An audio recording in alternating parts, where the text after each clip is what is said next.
Hi, this video is to show you how to make a Sisters and Circles face mask. This is a 2-layer cotton mask that has a pocket for a filter should you choose to use it. It also has a wire nose piece and elastic that goes around the back of the head. If you have a kit that is provided by us, you will have everything that you see here. You will have 2 of the outer mask fabric layers, 2 of the lining or pocket layers, a wire nose piece, a piece of elastic, and then a strip of fleece. If you are doing this on your own and you have not purchased our kit, you will need to use the pattern on the website to cut 2 outer pieces, 2 inner pieces. Your fleece strip will be 1.5 inches wide.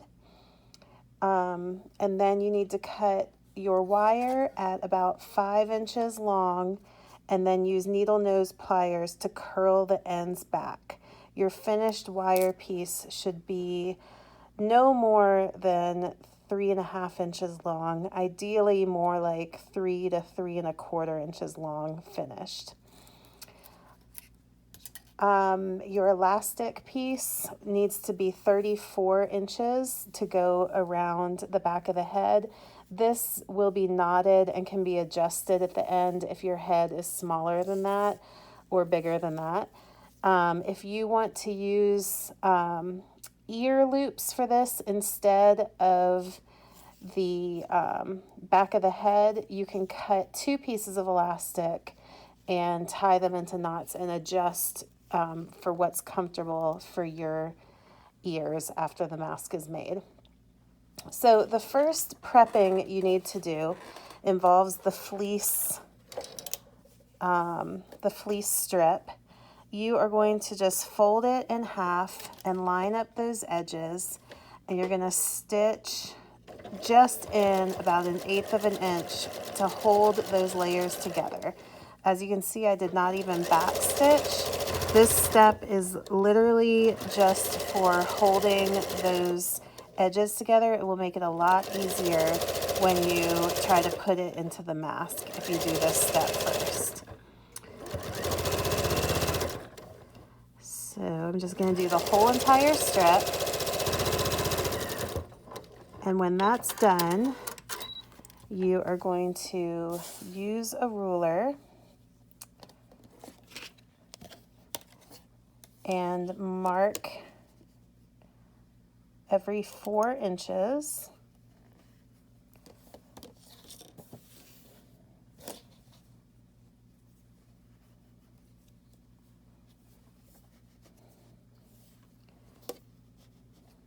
And cut this strip into little 4-inch sections.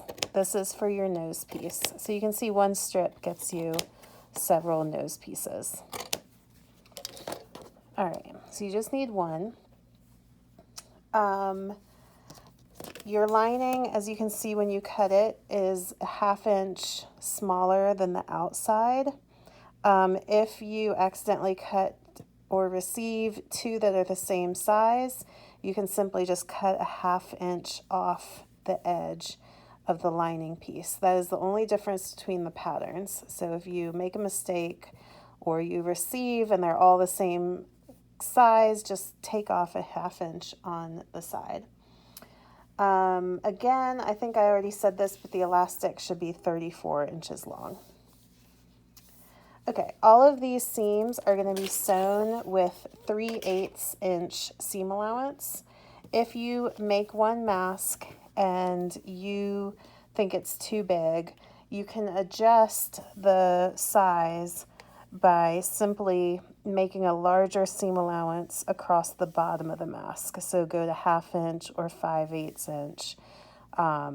Do not adjust at the top. This has been designed to sit comfortably on your nose, and if you adjust from the top, it'll come down lower and pull on your nose. It'll be uncomfortable. So always adjust from the bottom, and you can just literally use a wider seam allowance. Okay, so the first step is to stitch the front seams of both the outer fabric and the lining. You're going to do this with 3/8 inch seam allowance. Definitely backstitch at the top and bottom of this. I always start at the bottom, but it doesn't really matter.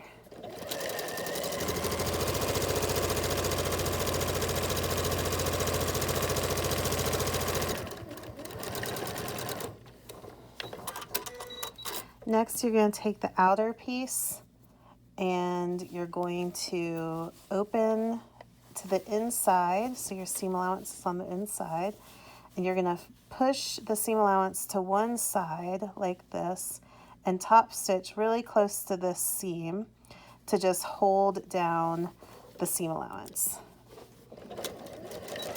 Usually about a healthy 1/8 of an inch is fine, no more than that. And you want to kind of pull on the outer layer, pull on the fabric just to smooth it out and make sure you don't get too much tucking. The seam allowance will kind of be puckered, but you want to try to keep this pulled apart as you sew so that it's nice and flat on the outside. And I'll show you that in a second. Back stitch. So that is what it ends up looking like on the outside. It kind of holds the shape of the mask a little bit better, and keeps it away from your mouth, which is really nice. So next you're going to lay the outer piece with the right sides up and open your lining piece. Oh, first we're going to hem the edges of the lining piece. So you're just going to turn it back at 1/2 inch seam allowance. You're just going to turn it twice so that you end up with this little nice little hem, and top stitch the edge.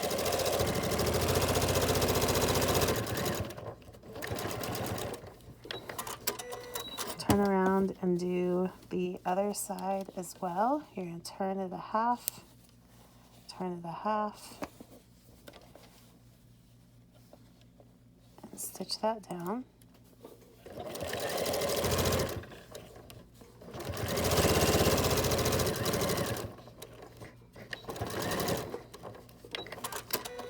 Then you're going to lay this on top of the outer piece with the right sides together and match that top edge. You're going to line up the seams, the nose seams. I often will just hold that just a tad with a pin, and then line up the edges flat. Again, you have right sides together. You're going to stitch along the top edge with 3/8 of an inch seam allowance. When you get there, just pull over so that they're lined up.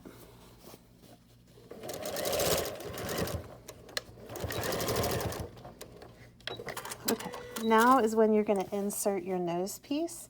So you're going to take the fleece that you prepped at the beginning, and you're going to take the edge that you stitched so that the fold edge is down at, not getting stitched.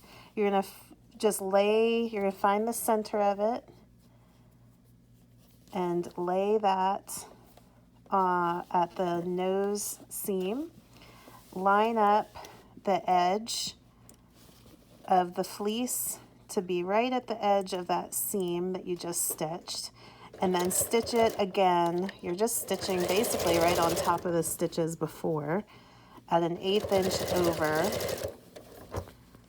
from that seam you just did. When you get to the short end, you're going to pivot and just stitch across the end of the fleece. Back stitch a little bit. And that will close the end of the piece. Then you're going to slide the metal wire that you've prepped, and you're going to slide it all the way in and push it away from this edge. Feel it with your fingernail so that you can make sure you don't catch it under the needle, and just close up this end like that. Then you're going to fold back this lining to cover the fleece and pull that taut so it's nice and smooth. And this is what I call sewing by braille. You're going to, again, stitch basically right on top of where you just did, but through all the layers so that it holds the lining, the nose piece to the lining. And so you're just going to make sure, again, that you're not hitting that metal piece, because you will break a needle if you hit that metal piece. You're going to do both sides. So again, push this lining up so it's kind of taut. Make sure you're not hitting the metal, and you can kind of, if you make sure you don't make that too long, if it's really 3 3¼ long, you can push it over a smidge and it won't catch. So see how that is just tacking it to the lining. After that, you're going to fold it back down, right sides together, match those front seams up, and you're going to stitch across the bottom of the mask at 3/8 of an inch as well. So do a back stitch. Again, this is where you can adjust it. If you want it to be a little bit smaller, use a larger seam allowance, like 5/8 down here at the bottom. Okay, after that seam is done, you're going to clip across the bottom curve. This really makes a big difference in helping your mask to lay flat. And then I always clip a little bit at the top too, because the top is still curved. I clip pretty close to that nose piece just so it lays really nice when we top stitch. And you're going to flip this right sides out.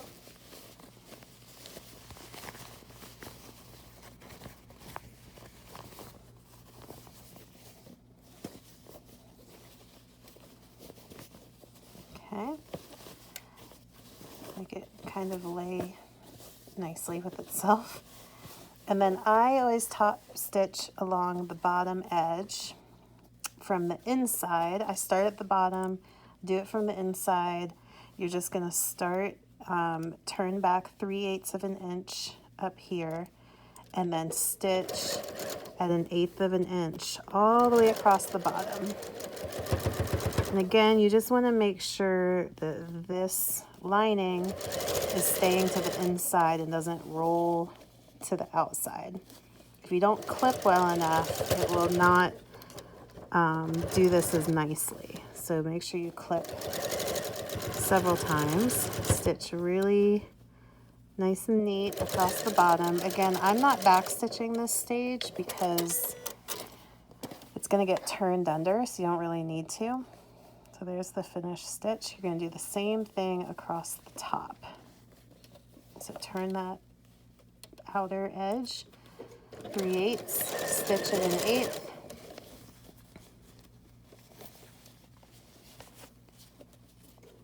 Make sure that lining is lined up nice and neat. This is called finger pressing, when you just are pushing it with your fingers. Again, I'm feeling for that metal piece to make sure it has not slid too far, and I won't catch it. It's down here, so we're totally fine.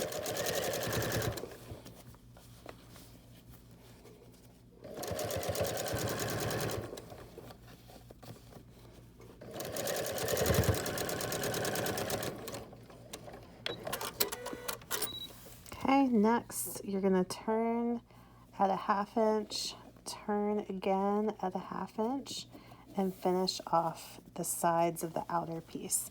This side should just line up pretty much flush with the lining piece. So you're going to top stitch and back stitch on this for sure, because this takes the most strain. that down. Then you're going to flip it around and you're going to do the same thing here. Turn twice. Line that up with the lining edge. Top stitch, back stitch.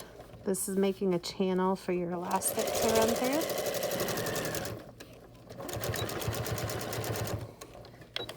Okay, then you're going to clip all your threads nice and close.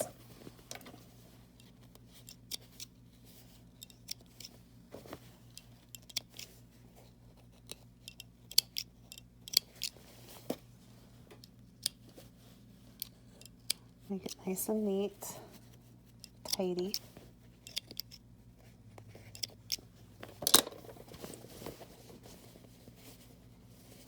Curve out that nose a little bit. Then you're going to take a safety pin and pin through the elastic so that you can pull it through the channel. You need to use a medium to small safety pin to do this. The big one might have a little trouble getting through here. Pull that all the way through.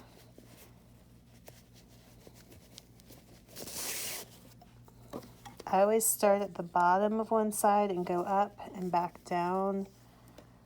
Go up and then back down the top of the other side. So you can see, like, this is the nose, so you're going to go up, across, back down. That way your knot ends up on the bottom behind the neck and is easily adjustable then. So take the pin off, tie this into a knot. That way it can be adjusted for the person wearing it. They can knot it more, make it tighter, knot it less, make it bigger. And there you have it. A finished Sisters in Circle Global Citizen mask. Thank you very much.